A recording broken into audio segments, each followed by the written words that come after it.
Guten Tag everyone and welcome back to my channel. So next up I'm looking at Austria.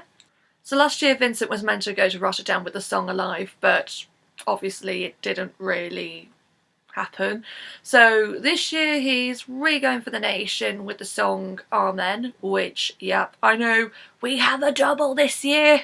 And the first time in 6 years we've got two songs representing in the same year with the same title. So the question is it better than Slovenia's? Obviously I haven't heard the song, so I've not seen the video. I know it got leaked early, but again, let's be real. How many of you listened to the leak before it actually came out? Literally all of you.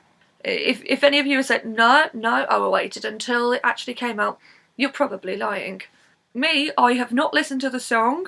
My friends know I haven't listened to the song. I think the entire community by this rate probably knows I haven't listened to the song. So, completely fresh for me. And, yeah. I wasn't the biggest fan of Alive last year. So, let's hope I actually like this year's effort. This is my take on Austria. I guess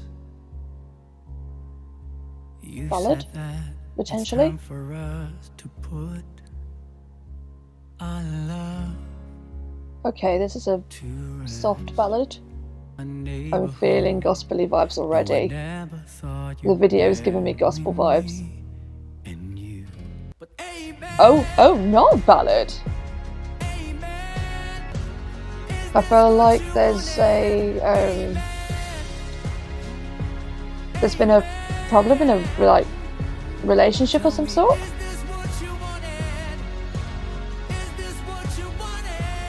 Why is he repeating amen every so often? Either way, I feel like there's definitely a story in this already.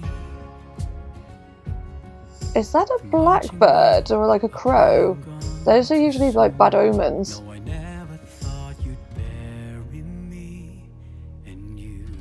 I don't know why, this is actually somewhat enjoyable.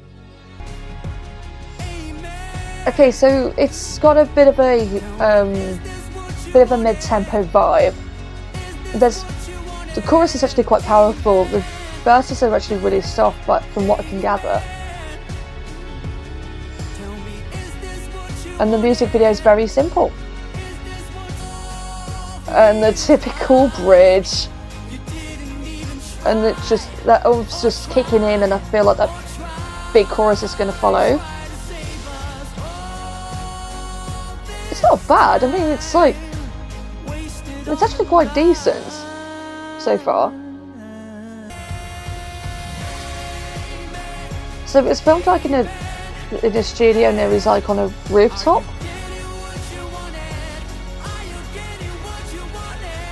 Okay. No, I mean, it's something. I mean, yeah, I think it's from the first listen, I'd say it's decent. Do you know what? I actually somewhat enjoyed that. I wasn't kind of expecting a very sort of nostalgic type sort of big ballad coming from Vincent. So yeah, that one took me a little bit by surprise. It's very different from Alive, and I feel like this song actually suits him more than Alive did, but that's just my opinion.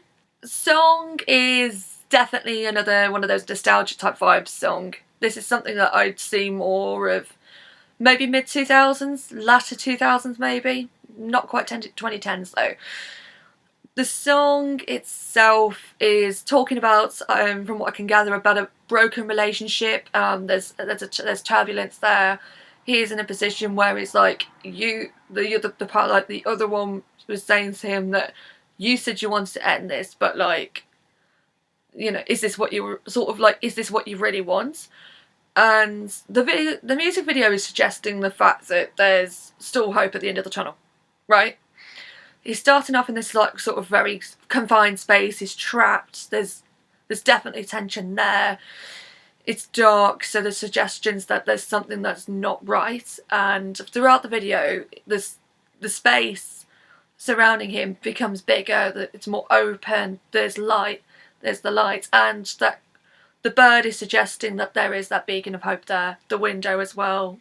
There's definitely there's definitely elements there that you can see what the story is about. The question is afterwards with that song, what next? But that's my impression from what I'm getting with the music video in terms of the song itself, about the message. So taking away from that theme, looking in terms of the song lyrics, it does carry a very simple structure to it. The song theme, the lyrics in general, is not very complex. But again, it's for the verses, you don't really need it to be complex because it's just asking that question. Obviously the verses are much softer than the chorus is. Well, obviously in a song like this you want the chorus to be much more impactful than the verses, but the verses need to lead up to that very powerful chorus. And yes, it does progress in terms of dynamics, and it does continue to swell until that massive chorus at the end, which, to be fair, in a ballad makes sense. I must admit the chorus is a bit repetitive. It's like, when you've heard it the first time it's not so bad, but then when you hear it the second time you're like, okay, it's a little grating, but that's just a tiny little criticism I have. I wouldn't say it's the best in the world, but I wouldn't say it's a bad song either. I think it's a somewhat good song. Okay, so it's in semi 2 and it's in the first half. So as we already know, semi 2 is full of up-tempo songs.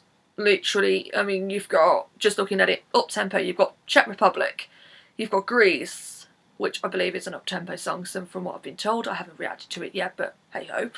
So you've got Greece, you've got Moldova, San Marino, Serbia, Denmark, and that's it so far. That is all of your up-tempo songs. The semi is literally full of them.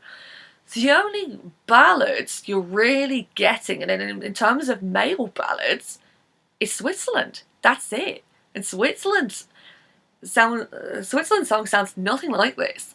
So yes, it's gospel themed again. It's a bit of a trend this year. But at the same time, it does have that element where it could very well stand out.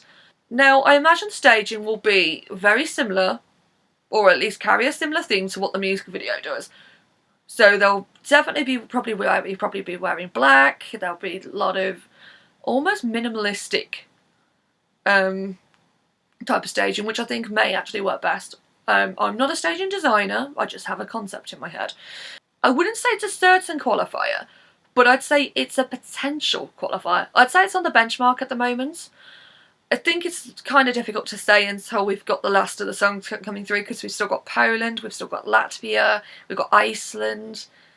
I think Sweden might be in the semi as well. I could be very wrong.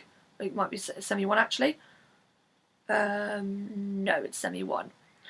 We've got Iceland, we've got Poland, and we got Georgia and Latvia. We've got 4 left.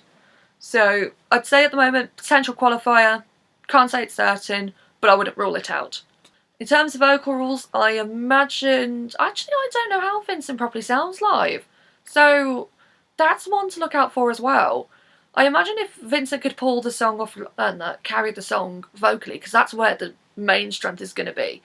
If he can pull this off, I'd say Austria have got a fair chance of making the final. So yeah, that's all I've got for in terms of Austria at the moment. Feel free to write down in the comment section what you think about the song. Do you think Austria may have a chance of qualifying, or do you think that it may be a bit hey-ho? Anyways, thanks for watching. Stay safe, and I'll see you in the next one. Bye! The People's Choice Awards are back for its 2nd year running, sadly after last year's got cancelled. But this is where you get to vote for your favourite songs and artists from the class of 2021 in a number of categories, including Best Song, Best Artist, Best Group, and much more. The link to vote is in the comments section, and voting is open until the 2nd of May, so you've got a long time to vote, and the results will be announced in a video the week later. All the details needed are in the comments section as well. Thank you for watching.